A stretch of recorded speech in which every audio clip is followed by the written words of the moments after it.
Father Dominic, আমি খ্রিস্টান সম্প্রদায়ের প্রধান। দীর্ঘ 3 বছর ধরে এখানে রয়েছি। আমরা একটা গ্রামবাসী এখানে রয়েছে মারিয়া পল্লী নামে। আর আশেপাশে আমরা হিন্দু, মুসলিম, খ্রিস্টান আমরা সম্প্রীতির সাথে আমরা বসবাস করে আসছি। আমি আসার পর দেখলাম যে মানুষের একটা দুর্ভোগ, এই ভৈরব নদীর পানি এই জোয়ার ভাটায় উপরে আসে এবং মানুষের অনেক কষ্ট হয়।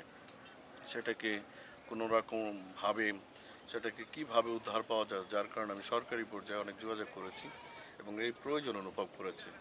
স্থানীয় মানুষদের সাথেও 2-5 জনের সঙ্গে কথাবার্তা বলে স্থানীয় প্রশাসনের সহযোগিতায় এই কাজটা হোক আমি চাই এবং এটা আমাদের মানুষ তারা অনেক উপকার পাবে, তারা বেঁচে যাবে, দুর্ভোগের হাত থেকে তারা রক্ষা পাবে, সেটা আমার কামনা। এবং আমি বাংলাদেশ সরকারকে অনেক ধন্যবাদ জানাই, তারা যেন এই কাজটা হাতে নেয় এবং সুন্দরভাবে এই কাজটা করে আমাদের নিরাপদ জীবন গড়তে যেন সাহায্য করে। ধন্যবাদ। হ্যাঁ, আমাদের এখানে বেরিয়ে খাওয়া উচিত, কারণ হচ্ছে বন্যা আসলে আমরা তলায় যাই, ঠিক আছে, আমরা ঘর দূর কিছু থাকে না, সব ডুবে যায়, তখন আমাদের পরিস্থিতি তো খুবই খারাপ থাকে, অনেক কষ্টে দিন যাপন করা লাগে। এই স্থানের নাম কি? এটা মারিয়ে পড়লি, গোবর্ধী নদীর ভিতরে মারিয়ে পড়লি এটার নাম। তাহলে প্রয়োজন আপনাদের? হ্যাঁ, আমাদের এটা প্রয়োজন। এটা মনে করেন আগে কয়েকবার 2-1বার আগে বাঁধছে পৌরসভা থেকে পানি উন্নয়ন বোর্ডের লোক এসে, তা সেটা তো নেই, অনেক বছরে মনে করেন 4 বছর হচ্ছে বাঁধ দেবে। আবার যদি করে দেয়?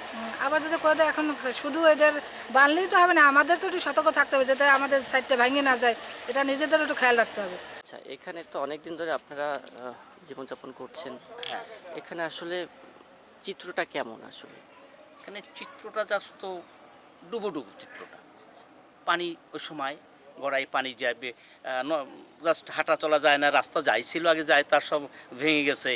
এখন মূল হয়েছে রাস্তাটা প্রয়োজন, কম হোক ছোট হোক, জায়গা সমন্বয় করে জায়গা থেকে অল্প জায়গা মনে করেন আমার আছে 5-7 জায়গা, এখন হেঁটে যদি আমি 3 দিই তার থাকে না, এই জন্য বলছি জায়গা সমন্বয় করে যে জায়গা আছে সাইডে তাতে রাস্তা যথেষ্ট হবে, রাস্তা ভালো হবে। আচ্ছা, এখানে যদি রাস্তা হয় তাহলে কি একাধিক সুবিধা হবে? একদিকে যেমন জোয়ারের পানি, অন্যদিকে আপনাদের হাঁটা চলার রাস্তা। হ্যাঁ, হাঁটা চলার তো রাস্তা তো হাঁটা চলা অবশ্যই। তাহলে কি আমরা কি বলতে পারি যে এখানে যদি একটা ভেরিবাঁধ হয়? হ্যাঁ, ভেরিবাঁধ যদি হয়, মিনি একটা যদি ছোট একটা যদি হয় তাহলে যথেষ্ট মানে ভালো হবে। একদিকে জোয়ারের পানিও আটকাবে, হাঁটা চলার জন্য সুবিধা হবে, তাই তো? এটা কি আমরা বলতে পারি? হ্যাঁ, অবশ্যই।